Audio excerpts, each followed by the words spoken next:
नमस्कार, आप देख रहे हैं ब्लू एक्सप्रेस न्यूज। मैं हूं आपके साथ शालिनी। आओ बढ़ते हैं आज की बड़ी और खास खबरों की ओर। अमेरिकी हमले के बावजूद ईरान का परमाणु कार्यक्रम सुरक्षित, ट्रंप ने रिपोर्ट को बताया झूठ। हाल ही में अमेरिका द्वारा ईरान के परमाणु ठिकानों पर हमला किए जाने की खबरें सामने आई हैं, लेकिन अब मीडिया रिपोर्ट्स के अनुसार यह मामला ईरान के न्यूक्लियर प्रोग्राम को तबाह करने में असफल रहा है। कई अमेरिकी मीडिया हाउस ने इस बात का दावा किया है कि हमले के बाद ईरान के परमाणु कार्यक्रम को केवल मामूली नुकसान हुआ है, जो कुछ महीनों में पूरी तरह ठीक हो सकता है। यह दावा एक गुप्त रिपोर्ट पर आधारित है, जिसमें ईरान पर हुए हमले के बाद हुए नुकसान का आकलन किया गया है। इस रिपोर्ट के अनुसार हमले ने ईरान के न्यूक्लियर प्रोग्राम को पूरी तरह समाप्त नहीं किया, बल्कि उसे अस्थायी रूप से धीमा किया है। एक गुप्त सूत्र ने मीडिया को बताया कि यह नुकसान ज्यादा गंभीर नहीं है और ईरान अपना परमाणु कार्यक्रम जल्दी पुनः शुरू कर सकता है। दूसरी ओर अमेरिकी राष्ट्रपति ने इस रिपोर्ट को पूरी तरह खारिज करते हुए इसे फेक न्यूज करार दिया है। उन्होंने सोशल मीडिया प्लेटफॉर्म एक्स, पूर्व में ट्विटर पर पोस्ट कर इन दावा को बेबुनियाद बताया। राष्ट्रपति ने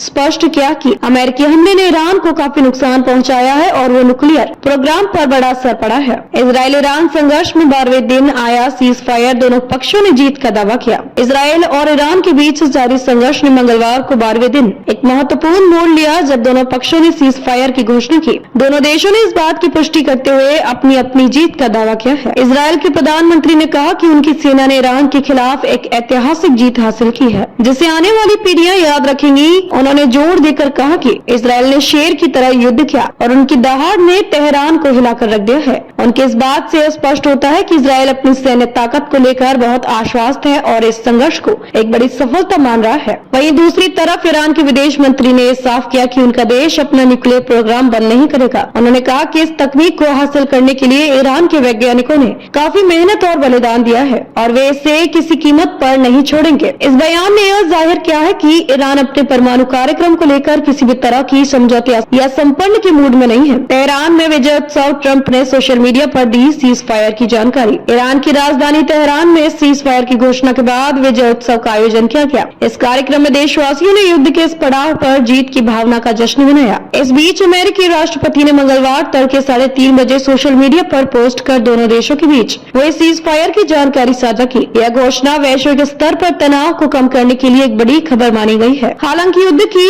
इस मोड़ के बाद भी दोनों पक्षों के बीच अनबन जारी है और क्षेत्र में अभी शांति की स्थिति पूरी तरह स्थापित नहीं हुई है। परिस्थितियों और संभावित भविष्य। ईरान के परमाणु कार्यक्रम को लेकर अमेरिका और उसके सहयोगी देश की चिंता लगातार बढ़ रही है। इस बीच हुए हमलों और उनके नतीजों को लेकर मतभेद साफ नजर आ रहे हैं, जबकि अमेरिका यह दावा करता है कि उसने ईरान की परमाणु क्षमताओं को कमजोर किया है।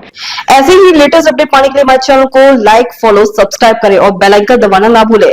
अगर आप हमें फेसबुक, ट्विटर या इंस्टा के माध्यम से देख रहे हैं तो हमें फॉलो और कमेंट करें। धन्यवाद।